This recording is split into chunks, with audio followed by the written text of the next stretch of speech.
श्री गणेश, श्री गणेश, श्री गणेश। माँ, ये कैसी चमत्कारी धूप थी?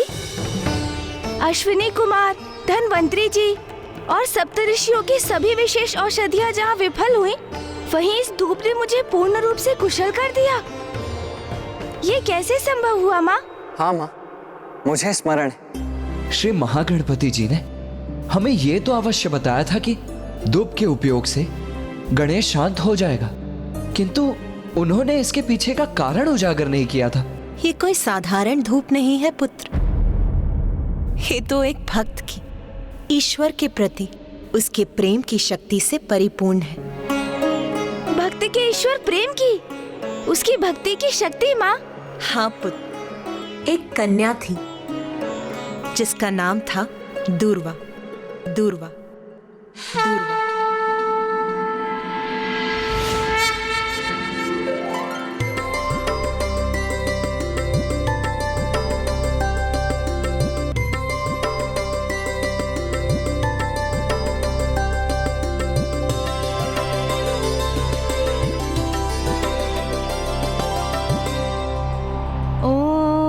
महागणाधिपति नमः। ओम महागणाधिपति नमः। ये कैसा मंत्र उच्चारण है जिसका इतना प्रबल आकर्षण है? महागणाधिपति नमः। ये उस समय की बात है जब गणेश घोर तपस्या में लीन था। तब दूर्वा नाम की वो साधारण ब्राह्मण कन्या संयोग से वहां पहुंची और उसकी दृष्टि गणेश पर पड़ गई। ओम महागणाधिपति नमः। श्री गणेश जी। तब करते गणेश को देखकर उसका मन तो स्वयं ही गणेश की अटूट भक्ति में रम गया।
अपने विलक्षण कंठ से गणेश के प्रति इतनी सुंदर स्तुति को स्वर देने वाली कौन है ये भक्तिन?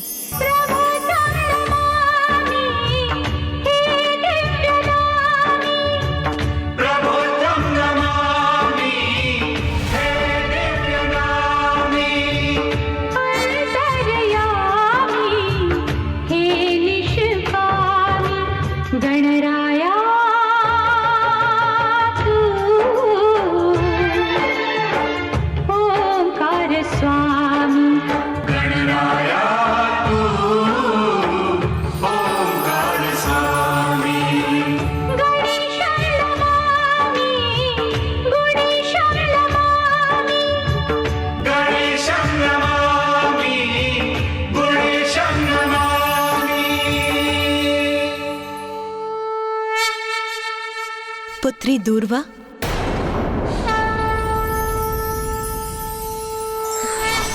माता।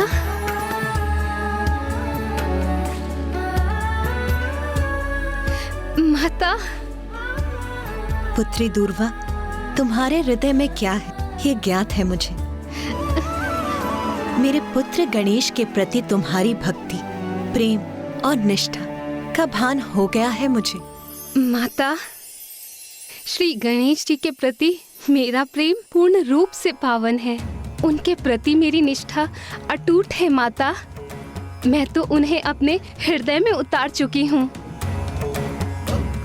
मैं तो श्री गणेश जी की भक्ति में लीन होकर पूर्ण रूप से तृप्त हूँ। माता, मेरी एक प्रबल इच्छा है कि मैं सदा श्री गणेश जी के साथ रहूँ।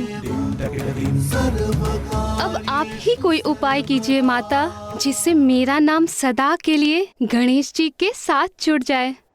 मैं मेरे पुत्र गणेश के प्रति तुम्हारे पवित्र प्रेम से अत्यंत प्रभावित हूँ, किंतु तुम किस रूप को धारण करके मेरे पुत्र के निकट रहना चाहती हो?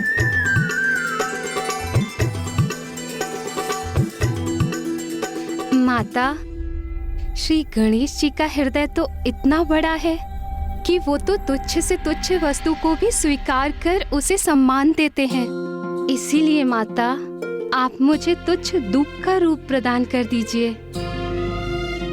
यदि मेरी भक्ति सच्ची है तो एक ना एक दिवस श्री गणेश जी की दृष्टि मेरे इस तुच्छ रूप पर भी अवश्य पड़ेगी और मेरा नाम सदा के लिए श्री गणेश जी से जुड़ जाएगा। तथास्तु, तथास्तु, तथास्तु।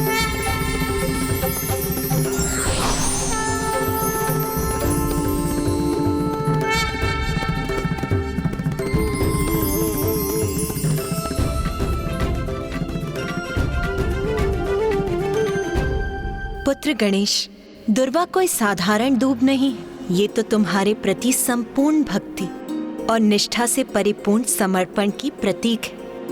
इसीलिए वो तुम्हें शांत करने में सफल हुई। सत्य है माता, ये दूर्वा तो वास्तव में विलक्षण है। इसकी एक ही जड़ से कितनी अनेक शाखाओं का विस्तार होता है, जो इसका प्रतीक है कि एक ही परम ब्रह्म ईश्वर अनेकों स्वरूप धारण कर अपने भक्तों को सुख और शांति प्रदान करते हैं। और एक ही परम ब्रह्म के उत्पन्न ऊर्जा से ही संपूर्ण जीवन का विस्तार है। वही समस्त जीवों के जीवन का आधार है। सत्य है पुत्र, किंतु मात्र इतना ही नहीं, दुर्वा की तो एक और विशेषता है। दुर्वा को जड़ से उखाड़ देने पर अन्य वनस्पतियों के समान ये भी सूख जाती है, किंतु सूखी दुर्वा को यदि मिट्टी में रोप दिया जाए तो ये पुनः हरी भरी भी हो जाती है। तो माता, ये दुर्वा धूप तो बहुत गुणी है। परम ब्रह्म ईश्वर के समान ये भी अनश्वर है। इसलिए आज से ये दुर्वा धूप मेरे लिए अत्यंत प्रिय होगी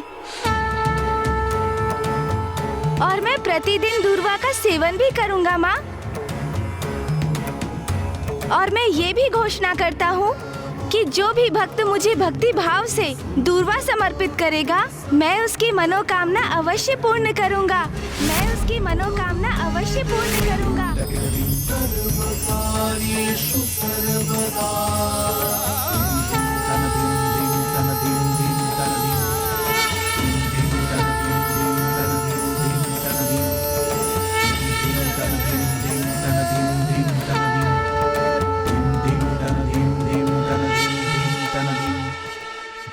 आप धन्य हैं गणेश जी। आपने दुष्ट ज्ञानरी के अत्याचार से अपने परम भक्त सुबोध की रक्षा की, हम सभी की, यहाँ तक कि संपूर्ण सृष्टि की रक्षा अर्नालासुर के ताप से की। और अब आपने अपनी भक्तिन दुर्वा की भी मनोकामना पूर्ण कर दी। उसकी भक्ति और निष्ठा का सुफल प्रदान कर दिया आपने।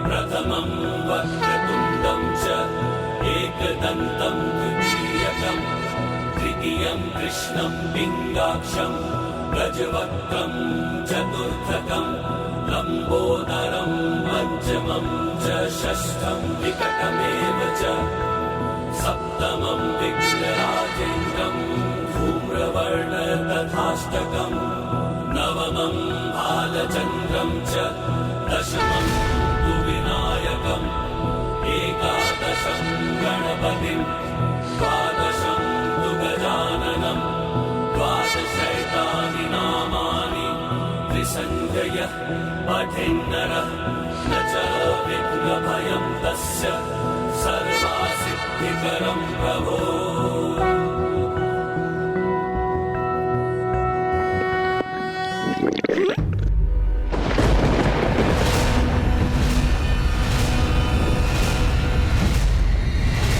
अरुणासुर को निकलने के कारण कहीं बुरा कोई संकट तो उत्पन्न नहीं होने जा रहा। अरे अरे अरे, आप सभी चिंता मत कीजिए। लावा तो मेरे उदर में पच चुका है। ये तो मेरे भूख की गर्जना थी।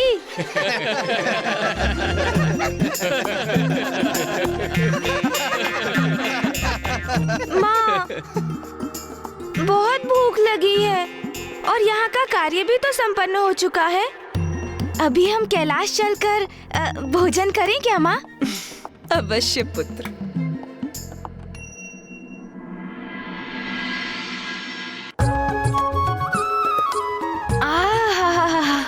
वाह माँ, आनंद आ गया।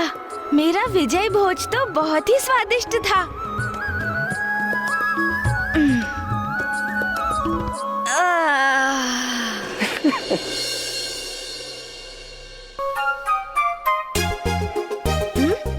भोजन के पश्चात निद्रा मग्न होना उचित नहीं। अभी तो टहलना चाहिए।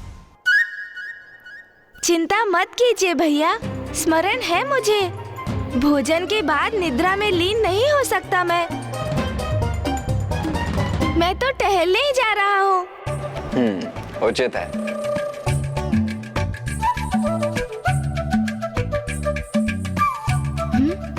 अरे, कुछ मोदक अभी भी शेष है। मैं ये ले लेता हूँ।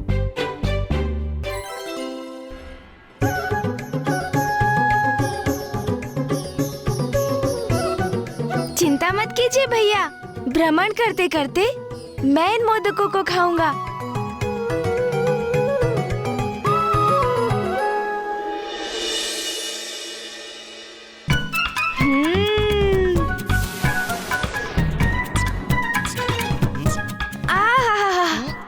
आनंद ही आ गया।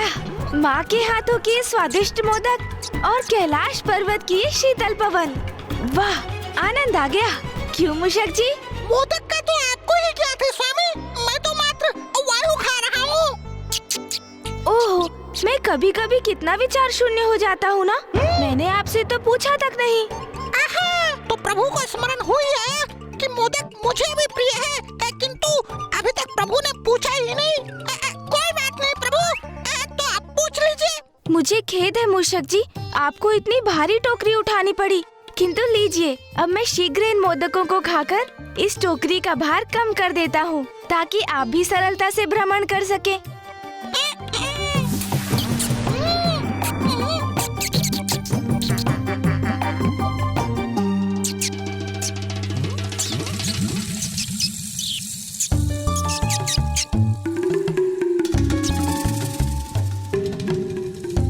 अरे मूषक जी, ये क्या? हम टहलते टहलते कैलाश के उपवन से इतना दूर निकल आए हैं कि हमें ध्यान भी नहीं रहा कि कब हम इस सघन वन में प्रवेश कर गए। तो चलिए प्रभु, हम लौट ही चलते हैं ना। अरे मूषक जी, लौटने की ऐसी भी क्या शीघ्रता है? वैसे भी अब और मोदक कहाँ शेष है, तो थोड़ा विश्राम कर ही लेते हैं। उस वृक्ष की छांव तो बहुत ही लुभावनी और सुखद प्रतीत हो रही है मूषक जी।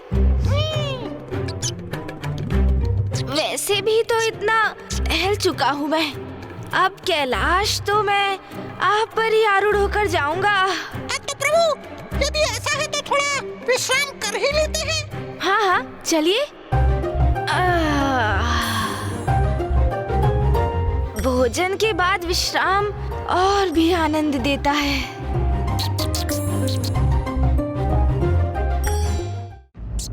प्रभु, विश्राम अवस्था में आप कुछ कथा ही सुना दीजिए ना मुझे, जो बहुत ही रुचिकर हो और मेरा मनोरंजन भी हो जाए प्रभु। हाँ हाँ, क्यों नहीं। किंतु कहीं भूत प्रेत की कथा सुनकर आप भयभीत तो नहीं हो जाएंगे ना मूषक जी? अरे कहाँ प्रभु, आपके लिए इतने भयानक असुरों का सामना किया है, तो मात्र एक कथा मुझे कहाँ भयभीत कर सकेगी? सुनाइए। अच्छा तो फिर सुनिए। एक बार एक व्यक्ति अपने नगर से किसी अन्य नगर जा रहा था, किंतु मार्ग में इसी प्रकार का सघन वन था। ऐसा ही वन प्रभु? हाँ मूषक जी, हाँ ऐसा ही, पूर्ण रूप से ऐसा ही निर्जन वन, जहाँ दूर दूर तक कोई नहीं था, कोई वन्य पशु भी नहीं। कोई भी नहीं? किंतु क्यों प्रभु? क्योंकि मूषक जी वो वन शापित था। शापित? हाँ हाँ मूषक जी, शापित। आप तो ऐसे सहम गए हैं कि आप मेरी कथा से भयभीत हो रहे हैं मूषक जी। नहीं नहीं नहीं प्रभु, मैं और भयभीत नहीं नहीं, आप कथा सुनाइए ना, मैं तो सुन रहा हूँ। अच्छा तो फिर सुनिए। फिर मार्ग में उस व्यक्ति को अत्यधिक प्यास का अनुभव हुआ, किंतु निकट में जल का कोई स्रोत नहीं था, और अब वो इतना व्याकुल हो गया कि वो जल को इधर तो कभी उधर इधर उधर ढूंढने लगा। और फिर अकस्मात क्या क्या हुआ अचानक प्रभु? और फिर अचानक उसे एक आहट सुनाई दी। कैसी आहट प्रभु?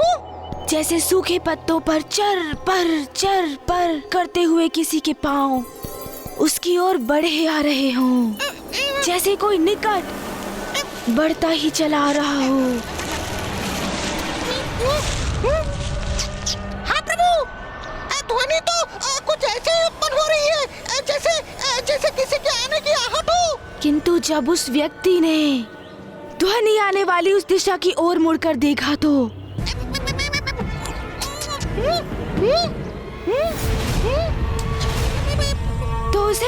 उसे कुछ भी दिखाई नहीं दिया। फिर क्या हुआ प्रभु? मूषक जी, उसे दिखाई कोई नहीं दे रहा था, किंतु आहट सुनाई दे रही थी, और वो पदचाप निरंतर उसके निकट आती जा रही थी। और तभी जैसे जलते केशों की गंध उसकी नासिका में पड़ी। जलते हुए केशों की गंध? हाँ, जब भूत पिशाच निकट आते हैं तो ऐसी ही गंध आती है मूषक जी। और तभी क्या हुआ प्रभु? और तभी उस व्यक्ति को वहाँ भूमि पर पांव के चिन्ह दिखाई दिए। किंतु विचित्र बात ये थी कि एक पांव का चिन्ह सीधा था और दूसरा उल्टा मूषक जी। क्या प्रभु? एक सीधा एक उल्टा? अच्छा समझ गया, वो दो व्यक्ति होंगे जिन दोनों का संयोगवश एक ही गांव होगा। उनमें से एक जा रहा होगा और दूसरा आ रहा होगा। नहीं मूषक जी, दोनों पांव और उनके चिन्ह एक ही व्यक्ति के थे। ये कैसे संभव है प्रभु? संभव है मूषक जी, अवश्य संभव है, क्योंकि भूत पिशाच का एक पांव सीधा होता है तो एक पांव उल्टा। ओह, अच्छा, तो फिर प्रभु? और फिर अचानक से वायु का तीव्र प्रवाह उत्पन्न हुआ। साय साय, और देखते ही देखते उस वायु प्रवाह ने बवंडर का रूप धारण कर लिया।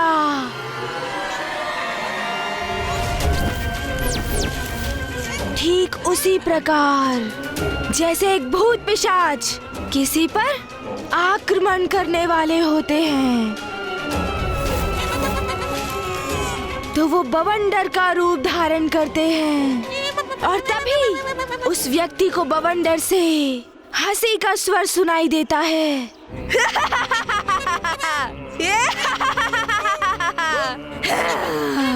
और फिर बवंडर ने उसे उठाकर पटक दिया मूषक जी।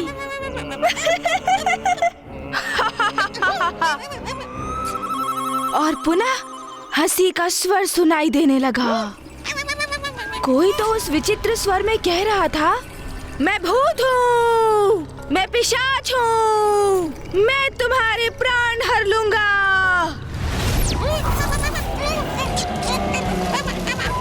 मुझे ऐसा क्यों प्रतीत हो रहा है, जो प्रभु कह रहे हैं वो यहीं पे हो रहा है।